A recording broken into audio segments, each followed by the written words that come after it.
Welcome to Bharosa news బులెటిన్ల ముందుగా headlines.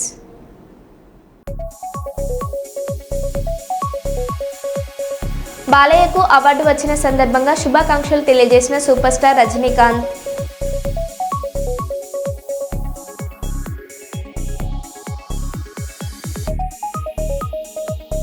Seethakka down down అంటూ urea కోసం రైతుల నిరసన.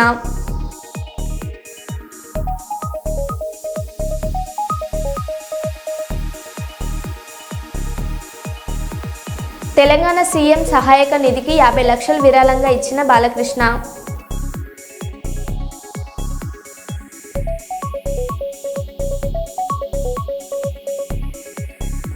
ప్రయాణికుల ప్రాణాలతో కూటమి ప్రభుత్వం చెలగాటం.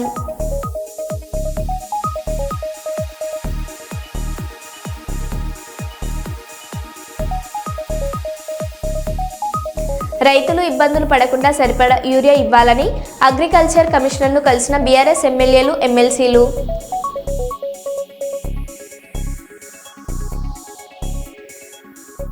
ఇక వివరాల్లోకి వెళ్తే, కర్నూలు జిల్లా పెద్దపాడు వద్ద ఆదివారం ఉదయం జరిగిన రోడ్డు ప్రమాదంలో ఒక మహిళ దుర్మరణం చెందగా భర్తకు తీవ్ర గాయాలయ్యాయి.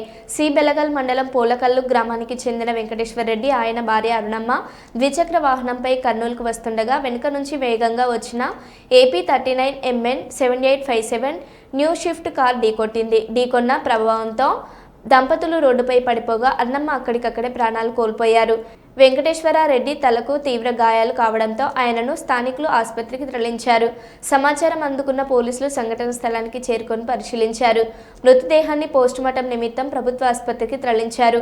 ప్రమాదానికి కారణమైన కారును స్వాధీనం చేసుకొని డ్రైవర్పై కేసు నమోదు చేసినట్లు పోలీసులు తెలిపారు. ఈ విషాద ఘటనతో పోలకల్లు గ్రామంలో విషాద ఛాయలు అలుముకున్నాయి.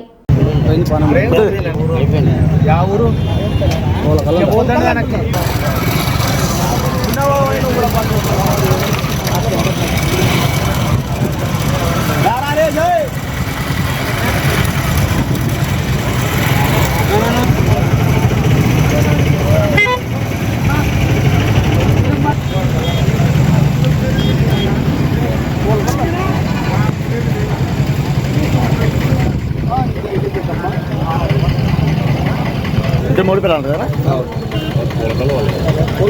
వాళ్ళకు.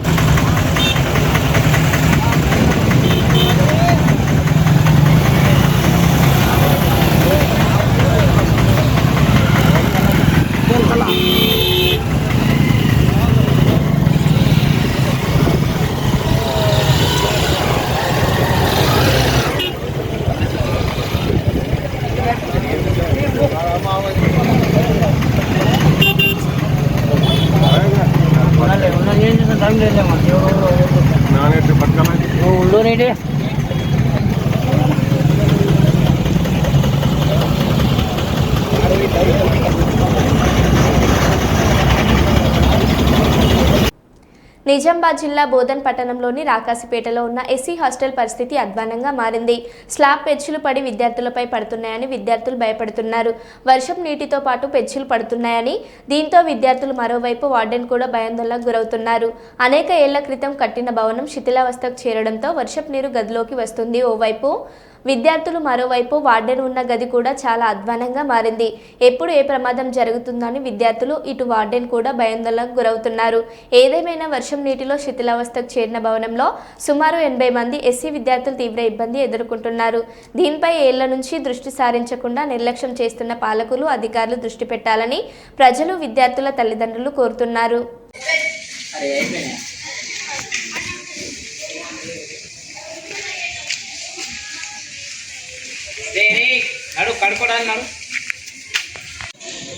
ప్రస్తుతం నిజామాబాద్ జిల్లా బోధన్ మండల కేంద్రంలోని బోధన్ పట్టణ కేంద్రంలోని ఎస్సీ బాయ్స్ హాస్టల్లో ఉన్నాం. ఈ బాయ్స్ హాస్టల్ గతంలో ఇది స్కూలు. ఈ స్కూల్లో ఎస్సీ బాలుర వసతి గృహం పెట్టడం జరిగింది. ఇక్కడ 82 మంది విద్యార్థులు ఉన్నారు. 1, 2, 3 రూమ్లు ఉన్నాయి. Office room. విద్యార్థులకు గదులు సాలక భవనం శిథిలావస్థకు చేరడంతో పెచ్చులూడి ఈ మధ్య కురుస్తున్న వర్షానికి వర్షపు నీరు భవనం అంచు నుంచి కారి పెచ్చుల నుంచి కారి విద్యార్థులు అనేక ఇబ్బందులు ఎదుర్కొంటున్నారు. కరెంట్ ఉంది, విద్యుత్ షాక్ కలిగే పరిస్థితులు ఉన్నాయి. మరి ఆఫీస్ రూమ్ ఉంది, ఆఫీస్ రూమ్ కూడా ఎంత అద్మానంగా మారిందంటే అక్కడ ఉన్న వార్డెన్ గారు బొట్టు భవనం పైనుంచి వర్షం నీళ్ళతోటి కారుతుంటే అలాంటి దయనీయ స్థితిలో వార్డెన్ గారు విధులు నిర్వహిస్తున్నారు. ఇక బోర్ చెడిపోయింది, మౌలిక వసతులు లేవు. ఇలాంటి వసతుల మధ్య విద్యార్థులు విద్యాబోధన చేస్తున్న పరిస్థితి ఆవాసంగా ఉన్నారు. మరి ఈరోజు వర్షంలో కురుస్తున్న ఈ బిల్డింగ్ పరిస్థితి ఏళ్ల నుంచి ఇలాగా ఉన్నా మరి వీధి గుండా వెళ్ళే దీని ముంగట ఉండే రోడ్లు కూడా బురదమయమైనాయి. ఇలాంటి పరిస్థితుల్లో విద్యార్థులు ఉన్నారు. భవనం శిథిలావస్థకు చేరింది, వర్షపు నీరు కారుతుంది. ఇలాంటి పరిస్థితుల్లో విద్యార్థులు ఉన్నారు. దీని మీద సంబంధిత అధికారులు స్పందించాలని, మళ్ళీ ఇక్కడ కూడా బోర్తో పాటు అనేక మౌలిక వసతులు లేక విద్యార్థులు అనేక ఇబ్బందులు ఎదుర్కోవాల్సిన పరిస్థితి ఏర్పడుతుంది. ప్రభుత్వం నుంచి సరైన బిల్లులు అంటే రాష్ట్ర వ్యాప్తంగా హాస్టళ్లకు సరైన బిల్లులు రాక ఎంతోమంది వార్డెన్లు కూడా అప్పులు చేసి మరి కొన్ని పరిస్థితుల్లో పెట్టలేని పరిస్థితుల్లో సతమతమవుతున్న పరిస్థితిలో వసతి గృహాలు కొనసాగుతున్నాయి. ఇలాంటి పరిస్థితిలో వీటిని కొనసాగించడం క్రమంలో జిల్లా స్థాయి అధికారులు పాలకులు దృష్టి పెట్టాలని, ఈ బాలుర వసతి గృహంలో విద్యార్థులకు న్యాయం చేయాలని ప్రజలు కోరుతున్నారు. సీతక్క డౌన్ అంటూ యూరియా కోసం రైతుల నిరసన. ములుగు గోవిందరావుపేట మండల కేంద్రంలో యూరియా కోసం జాతీయ రహదారిపై రైతుల రాస్తారోకో. వారం రోజులుగా తిరుగుతున్న ఒక్క బస్తా యూరియా దొరకడం లేదని అధికారులు రేపు మాపు అంటూ కాలం వెల్లదీస్తున్నారని రైతుల ఆగ్రహం.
వరంగల్ జిల్లా నెక్కొండ ఖానాపూర్ మండలాలలోని మహాత్మా జ్యోతిబా పూలే గురుకుల పాఠశాలను ఆకస్మికంగా తనిఖీ చేసిన కలెక్టర్ సత్యశారద.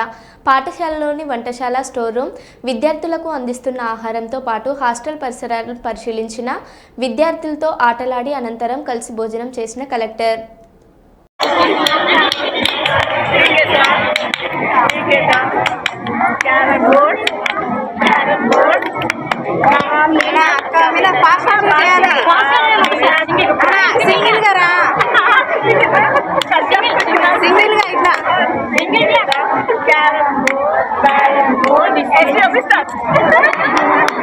ఎవరు ఫస్ట్ స్టార్ట్ చేస్తారో వాళ్ళు విన్నవుతారు.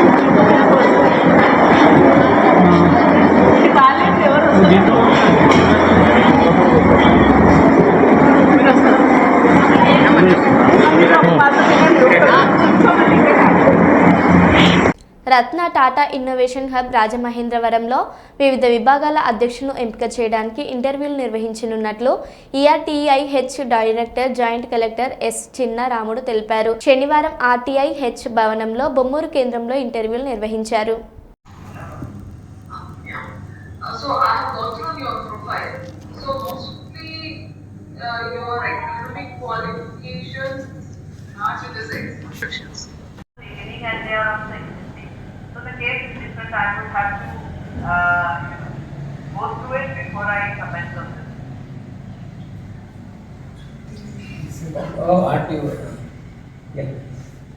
What your strategy to leverage present industries policy to boost our startup? So sir, Government of India, for example, if I were to choose the GEM portal, Government of India has a reservation for startups. Do you know the industrial policy of the central government as well as the state government to promote? Companies now in Amul and other companies and they are getting resources from that. Event related minerals which can become our, unique orders from Amul, and he is now a very No. Has it got the commercial success? That startup? commercial sector. Yes. Has it? I suppose this startup is now getting innovative model where we said, why don't the students carry on with their proper tech? And I have good opportunities in Hyderabad also. But here, they go so far we haven't. So if I can create, I want to make some more earnings, some more Amravati. If we are taking only from license and accordingly, we can. There is a good bridge. So.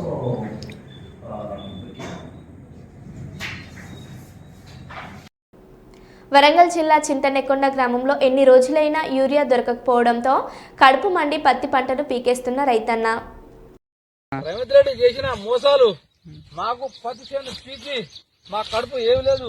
ఇగో ఇట్లా మక్కదులు వేసుకొని మాకు పొట్టకు లేకుండా urea దొరకలేదు. నాకు ఇబ్బంది పెడతాను. అందుకనే మేము పత్తి చేను అన్ని ముఖం ఇగో అన్ని తీస్తున్నాం. ఇగో మొత్తం మక్కదులు వేసి అని చేస్తాం.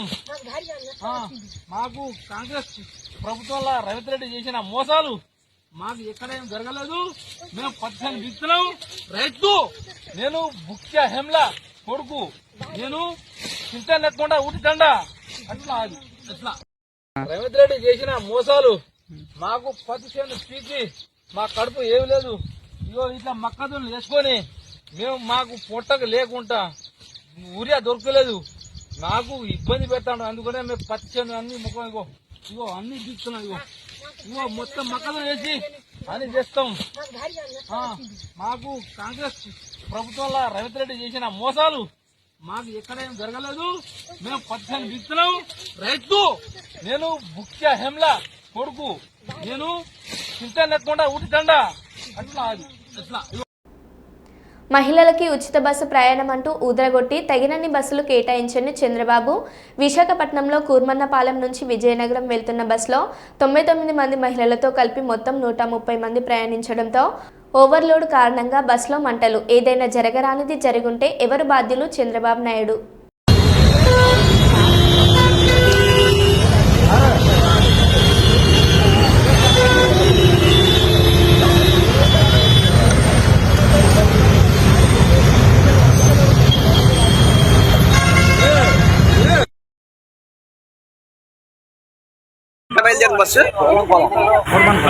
బస్సు నెంబర్ ఎంత?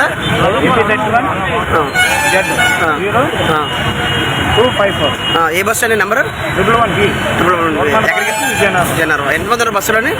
130 మంది దాటున్నారా? ఎవరికైనా ప్రమాదం ఏమైనా జరిగిందా? మీరు ఎలా గమనించారు? వెనకద నుంచి సిగ్నల్ ఆగిందా బస్సు? మీ పేరు? కండక్టర్ మీరు? డ్రైవర్ పేరు? రమేష్. Thank you. జనగామ జిల్లా పాలకుర్తి మండల కేంద్రంలోని రాజీవ్ గాంధీ చౌరస్తాలో భారతీయ జనతా పార్టీ మండల అధ్యక్షులు మారం రవికుమార్ ఆధ్వర్యంలో రాహుల్ గాంధీ దిష్టిబొమ్మ దగ్ధం చేసిన బీజేపీ శ్రేణులు. ఈ సందర్భంగా బీజేపీ రాష్ట్ర నాయకులు దొంగరి మహేందర్ మాట్లాడారు.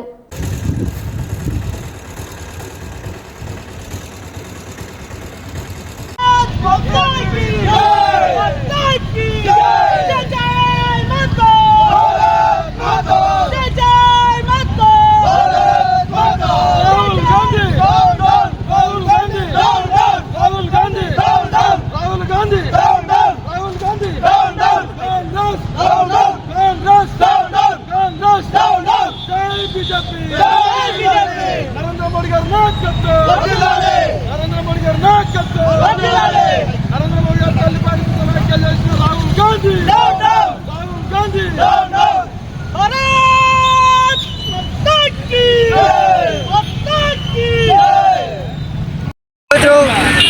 ప్రతిపక్ష హోదాలో ఉండేటువంటి రాహుల్ గాంధీ గారు నరేంద్ర మోడీ గారిపై, నరేంద్ర మోడీ గారి యొక్క తల్లి గారిపై విచక్షణ రహితంగా, విచక్షణ లేకుండా పెద్దలను గౌరవించాలనేటువంటి విచక్షణ కోల్పోయి తల్లి గారిపై అనుచిత వ్యాఖ్యలు చేసినటువంటి ఏదైతే రాహుల్ గాంధీ గారు ఉన్నారో వెంటనే వారి ఎంపీ పదవికి రాజీనామా చేయాలి.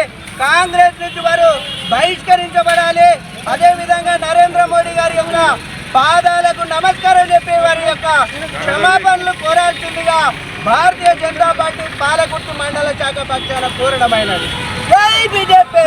మైబాద్ జిల్లా డోర్నకల్ నియోజకవర్గం మరిపడ మండల కేంద్రంలో యూరియా కోసం వచ్చిన రైతులకు తీవ్ర అవమానం. యూరియా ఇస్తామని చెప్పి రైతుల దగ్గర ఆధార్, పట్టాదార్ పాస్ పుస్తకాల జిరాక్సులు తీసుకున్న అధికారులు. యూరియా ఇవ్వకుండా తీసుకున్న జిరాక్సులను చిత్తు కాగితాల్లాగా బయటపడేసిన సొసైటీ అధికారులు. చేసేదేమీ లేక అధికారుల నిర్లక్ష్యంగా బయటపడేసిన కాగితాల్లో తమ జిరాక్స్ కాపీలను వెతుక్కుంటున్న రైతులు. యూరియా ఇవ్వకుండా తీసుకున్న జిరాక్సులను బయటపడేసి రైతులను అవమానపరుస్తారా అంటూ తీవ్ర ఆగ్రహవేశాలతో రగిలిపోతున్న రైతులు. అధికారుల నిర్లక్ష్యంపై మండిపడుతున్న రైతులు. బాధ్యులైన అధికారులపై చర్యలు తీసుకోవాలని డిమాండ్.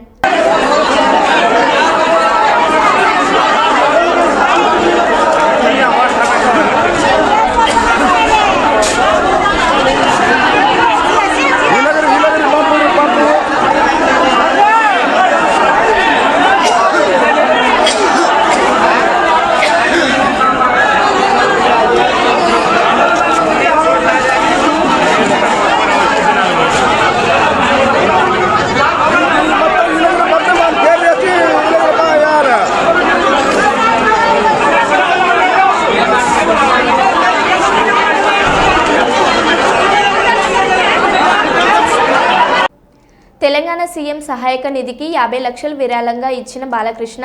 రాష్ట్రంలో అకాల వర్షాలతో నష్టపోయిన రైతులకు సహాయంగా 50 లక్షల విరాళం ప్రకటించిన సినీ నటుడు నందమూరి బాలకృష్ణ.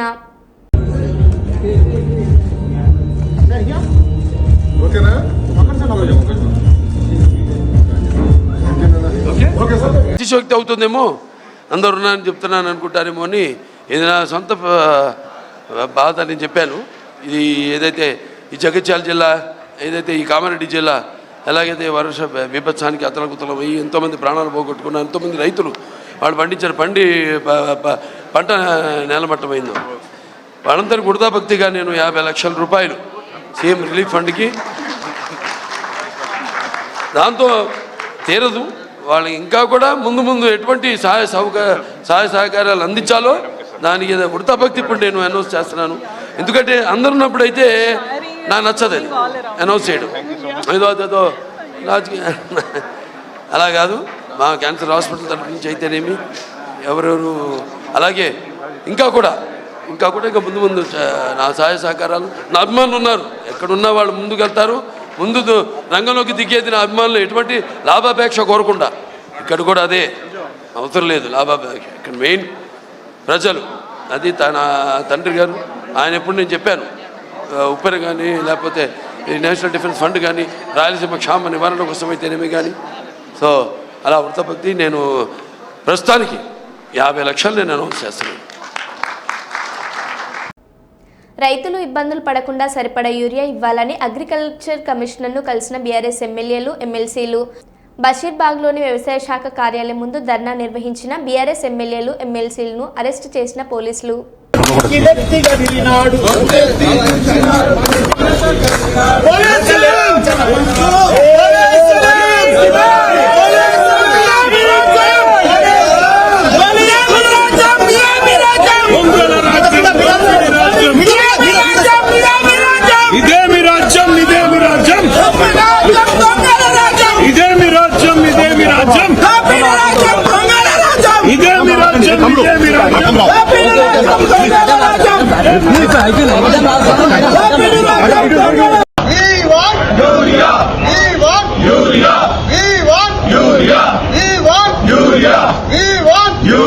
రైతులకేమో ఖాళీ సంచులు,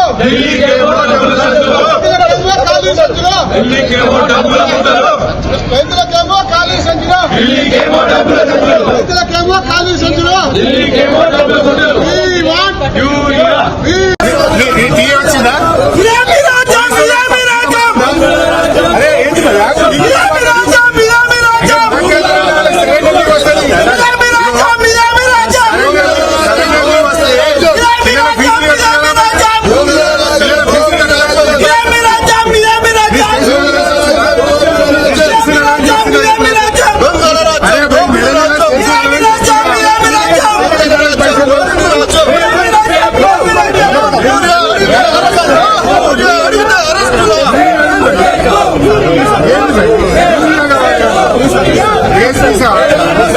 అరే నీ పెట్రోల్ బిల్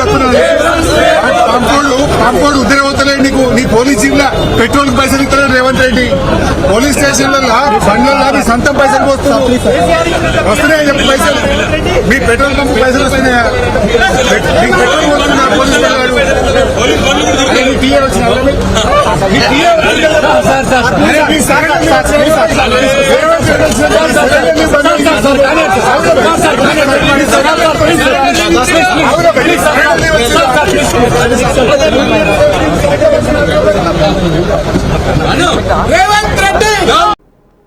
బాలయ్యకు అవార్డు వచ్చిన సందర్భంగా శుభాకాంక్షలు తెలియజేసిన సూపర్ స్టార్ రజనీకాంత్. ఫ్లూట్లు జింక ముందు ఊదు, సింహం ముందు కాదు, కత్తితో కాదు కంటి చూపుతో చంపేస్తా, ఇలాంటి డైలాగులు బాలయ్య మాత్రమే చెప్పగలరని రజనీకాంత్ అన్నారు. అందరికీ నమస్కారం. ఫ్లూటు జింక ముందు కూదు, సింగం ముందు కాదు, కత్తితో కాదురా కట్టి చూపుతో చంపేస్తా, ఇలాంటి పద్ధతిలాగా ఓన్లీ బాలయ్య గారు చెప్తేనే బాగుంటుంది, కానీ వేరేవాడు చెప్తే బాగుంటుంది. బాలయ్య అంటే పాజిటివిటీ అండి. నెగిటివిటీ ఆయన దగ్గర కొత్త కూడా ఉండదు. ఆయన ఎక్కడ ఉంటారో అక్కడ ఆ సంతోషం, ఆ నవ్వు, ఆ పాజిటివిటీనే ఉంటుంది. ఆయనకు పోటీ ఆయనే, మీరు ఎవ్వరూ లేరు. బాలయ్య గారి పిక్చర్ బాగా ఆడుతుందంటే ఆయన అభిమానులు మాత్రం కాదు, అందరు ఆర్టిస్ట్ అభిమానులు సంతోషపడతారు. అది ఆయన స్ట్రెంత్. ఇప్పుడు ఆయన వచ్చి సినిమా ఇండస్ట్రీలో 50 years కంప్లీట్ చేస్తుంటారు. దానికి నా అభినందనలు. ఆయన వచ్చి ఇంకా సినిమా ఇండస్ట్రీలో ఇలాగే యాక్ట్ చేస్తూ పాజిటివిటీ స్ప్రెడ్ చేస్తూ సంతోషంగా 75 years కంప్లీట్ చేయాలని ఆ దేవుడితో ప్రార్థిస్తాను. I love you Balayya. Thank you. అసెంబ్లీకి రాకుండా ఫామ్ హౌస్లో ఉంటే ఎలా? ఎమ్మెల్సీ విజయశాంతి. కాళేశ్వరం గురించి మాట్లాడాలంటే కేసీఆర్ సిక్ అవుతారు. అసలు సభకే రానని చెప్పి తన పదవికి కేసీఆర్ రాజీనామా చేయాలి. గత బీఆర్ఎస్ ప్రభుత్వం చేసిన తప్పులను సరిచేస్తున్నామని ఎమ్మెల్సీ విజయశాంతి అన్నారు. వాళ్ళ పరిపాలనలో అనేక సమస్యలు ఉన్నాయి. వాళ్ళు చేసిన తప్పుల వల్ల వాళ్ళందరూ అవస్థపడుతున్నాం. వాళ్ళు సక్రమంగా చేస్తుంటే ఉద్యమాలతో వచ్చిన వాళ్ళు టీఆర్ఎస్ కేసీఆర్ ఇవాళ మొత్తం రాష్ట్రాన్ని అప్పుల రాష్ట్రంగా చేసి వాళ్ళు అనేక సమస్యల్ని ఎక్కడ వేసిన గొంగులు అక్కడే ఉంటుంది. సో దాన్ని మొత్తం సెటిలైట్ చేయడానికి మా ప్రభుత్వం ఉంది, చేస్తుంది, ఇంకా కూడా చేస్తుంది. కొంత టైం పడుతుంది. ఒకే రోజు అద్భుతాలు జరగవండి. ఎందుకంటే వాళ్ళు చేసిన తప్పులు మరి అప్పులు అన్ని చోట్ల పెట్టారు. మరి అవన్నీ సెటిలైట్ చేయాలని కొంచెం టైం పడుతుంది. కాబట్టి ముందు ఈ వరదల్లో చిక్కుకున్న వాళ్ళందరికీ వాళ్ళకి ఏదైనా తొందరగా వాళ్ళకి అందేటట్టు చేయాలని మేమందరం కోరుకుంటున్నాం. మా ప్రభుత్వాన్ని కూడా అడుగుతున్నాం. ఎందుకంటే చాలామంది అన్నీ కోల్పోయారు పాపం. నిజంగా పంట నష్టం కావచ్చు, అసలు మొత్తం ఇంట్లో సామాన్లు పోయినాయి, బట్టలు పోయినాయి, తినడానికి తిండి కూడా లేదు. అంత దారుణమైన పరిస్థితి. సార్ నేనేం కోరుకుంటున్నానంటే కొంచెం అందరం ఎవరెవరు బట్టలు అన్ని సామాన్లు పోయినాయి కొంచెం మా అందరం తలా ఒక చెవి వేసి వాళ్ళకి ఏదైనా అందించాలని మేము కోరుకుంటున్నాం. అలాగే ముఖ్యమంత్రి గారికి కూడా మేము రిక్వెస్ట్ చేయదలుచుకున్నాం. కేసీఆర్ ఎందుకండి అసెంబ్లీకి రాడు? ఆయన ఎన్నుకున్నది అసెంబ్లీకి రావాలని కదా, ప్రజల సమస్యల్ని ప్రజల సమస్య మీద కొట్లాడాలి కదా, ఆయన కూడా మాట్లాడాలి కదా. ఆయన ఫామ్ హౌస్లో ఉంటే దానికి అర్థం ఏంటండి? అసలు ఆయనకి ఇంట్రెస్ట్ లేదండి. సో టీఆర్ఎస్ పార్టీ టోటల్గా ఇంట్రెస్ట్ లేదు. వాళ్ళ బర్దల్లో చిక్కుకుని అల్లాడిపోతున్నప్పుడు వాళ్ళ గురించి మాట్లాడాలి కదా, రావాలి కదా. ఏమి రాడు? కాళేశ్వరం కమిషన్ కొట్టాడు ఆయన. మరి ఎక్కడికి వెళ్ళిపోయింది ఇది? దాని మీద అంతేనండి. అసెంబ్లీకి రావాలంటే సిక్కు వస్తుంది, కాళేశ్వరం గురించి మాట్లాడాలంటే సిక్కు వస్తుంది. ఆయనకు అప్పుడప్పుడు సిక్కు వస్తూ ఉంటుందండి. సో సిక్కున్న మనిషి లేకపోతే చెప్పేమనండి, నేను అసెంబ్లీకి రాను, నేను ఎమ్మెల్యేగా నన్ను గెలిపించాను, నేను రాజీనామా చేస్తానని చెప్పానండి. మరో బులెటిన్లో మళ్ళీ కలుద్దాం. Stay tune.